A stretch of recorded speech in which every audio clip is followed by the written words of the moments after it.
Welcome back to சிட்டிசமையல். இன்றைக்கி எல்லாருக்குமே ரொம்ப ஃபேவரட்டான புளியோதரை ரெசிபி தான் பார்க்க போகிறோம்.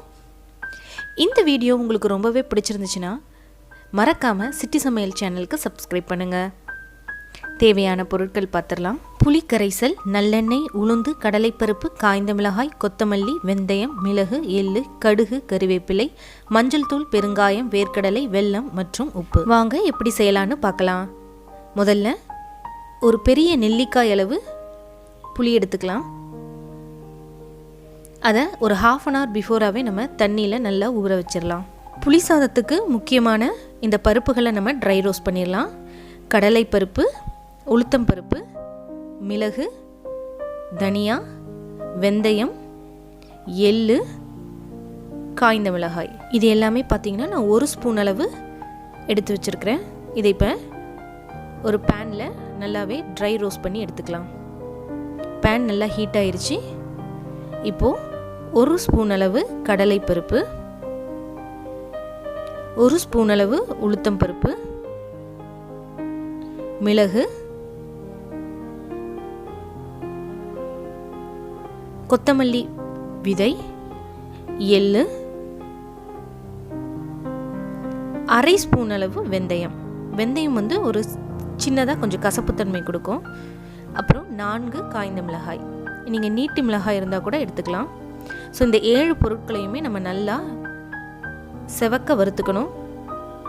நம்ம வறுக்கும் போதே ஒரு 2-3 நிமிஷத்துலேயே நமக்கு நல்லா ஃப்ளேவர் கிடைக்கும். ஸோ அடுப்பை எப்பவுமே லோ ஃப்ளேமில் வச்சு இந்த மாதிரி நம்ம வறுத்துக்கலாம். இப்போது ஒரு பிடி அளவு கருவேப்பிலை சேர்த்துக்கலாம். இதோட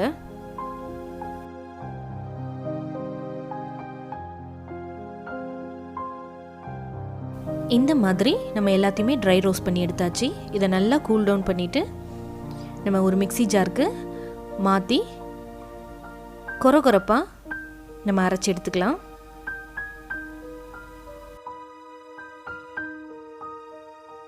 இந்த மாதிரி நம்ம ரொம்ப ஃபைனாக அரைக்காமல் இந்த மாதிரி நம்ம அரைச்சி எடுத்துக்கலாம். இதை வந்து 2 பாகமாக நம்ம டிவைட் பண்ணிக்கலாம்.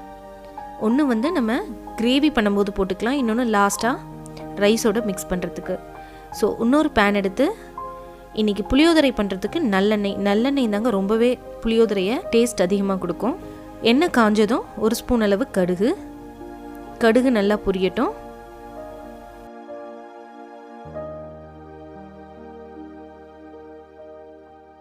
கடுகு நல்லா பொரிஞ்சதும் இந்த மாதிரி 3 காய்ந்த மிளகாயை கிள்ளி போட்டுக்கலாம்.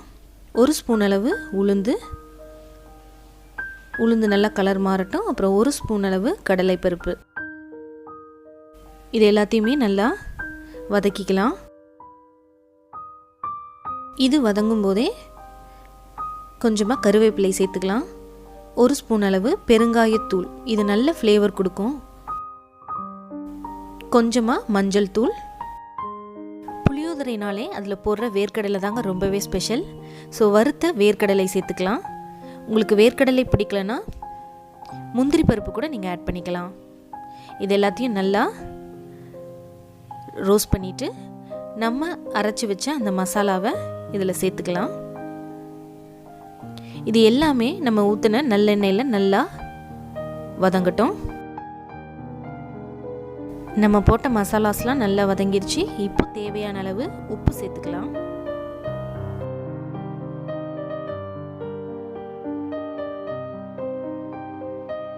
எல்லாமே நல்லா எண்ணெயில் வதக்கியாச்சு. இப்போது கரைத்து வச்ச புளி கரைசல் ஆட் பண்ணிக்கலாம். பழைய புளி வந்து புளி சாதத்துக்கு ரொம்பவே டேஸ்ட்டை உங்களுக்கு என்ஹான்ஸ் பண்ணி கொடுக்கும். இப்போ நம்ம ஊற்றின இந்த புளி தண்ணி வந்து நல்லா சுருண்டு நல்ல ஒரு பேஸ்ட் பதத்துக்கு வரணும். ஸோ எல்லாத்தையும் நல்லா கலந்து கொதிக்க விடலாம். இந்த புளிக்காய்ச்சல் பார்த்திங்கன்னா 1 வாரம் நம்ம கெட்டு போகாமல் நம்ம வச்சு சாப்பிட முடியும். இந்த புளியோதரை ரொம்பவே டேஸ்டியாக இருக்கும். நம்ம இந்த மாதிரி பருப்புகளெல்லாம் நம்ம ட்ரை ரோஸ்ட் பண்ணி போடுறதுனாலையும் நிறைய கருவேப்பிலை ஆட் பண்ணுறோம். இது எல்லாமே நமக்கு புளியோதரைக்கு கூடுதல் சுவையை தரும். கடைசியாக நம்ம 1 ஸ்பூன் அளவு வெல்லம் சேர்த்துக்கலாம். இந்த வெல்லம் பார்த்திங்கன்னா புளியோதரைக்கு இன்னும் ஒரு எக்ஸ்ட்ரா டேஸ்ட் கொடுக்கும்.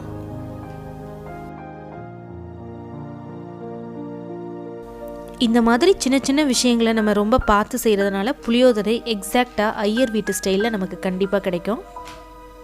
பார்த்திங்கன்னா நம்ம ஊற்றின எண்ணெய் எல்லாமே பிரிஞ்சு மேலே வந்துருச்சு, நல்லா திக்காகவும் ஆயிடுச்சு. இன்னும் ஒரு நிமிஷம் இதை கொதிக்க விட்டு நம்ம ஸ்டவ் ஆஃப் பண்ணிடலாம்.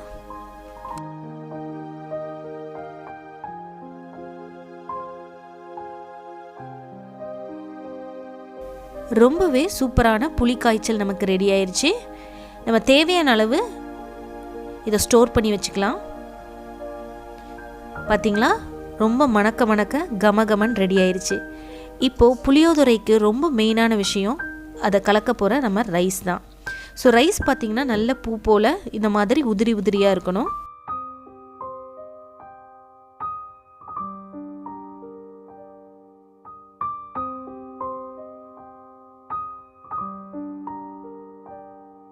நம்ம ரைஸ் தேவையான அளவு ஆட் பண்ணிவிட்டு கொஞ்சம் பச்சையாக உள்ள கருவேப்பிலை சேர்த்துக்கலாம். அப்புறமா நம்ம எடுத்து வச்ச அரைத்த அந்த ட்ரை ரோஸ்ட் மசாலா,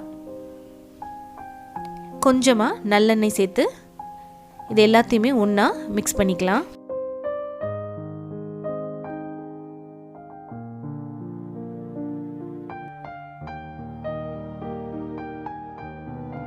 சாதத்தை மிக்ஸ் பண்ணும்போதே அதோட ஸ்மெல் வந்து ரொம்பவே சூப்பராக இருக்குதுங்க. கண்டிப்பாக நீங்கள் இதை வீட்டில் ட்ரை பண்ணி பார்க்கும்போது தான் அதோட சுவையும் மனமும் உங்களுக்கு தெரியும். ரொம்பவே சுவையான ஐயங்கார் புளியோதரை நம்ம வீட்டிலேயே நம்ம செஞ்சாச்சு.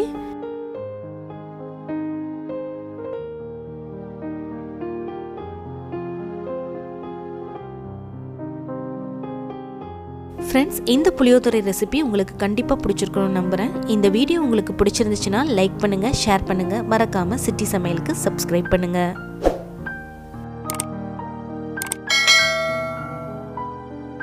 மற்றொரு சுவையான ரெசிபியோடு உங்களை திரும்ப மீட் பண்ணுறேன். நன்றி, வணக்கம். இது அறுசுவையின் திறவுகோல்.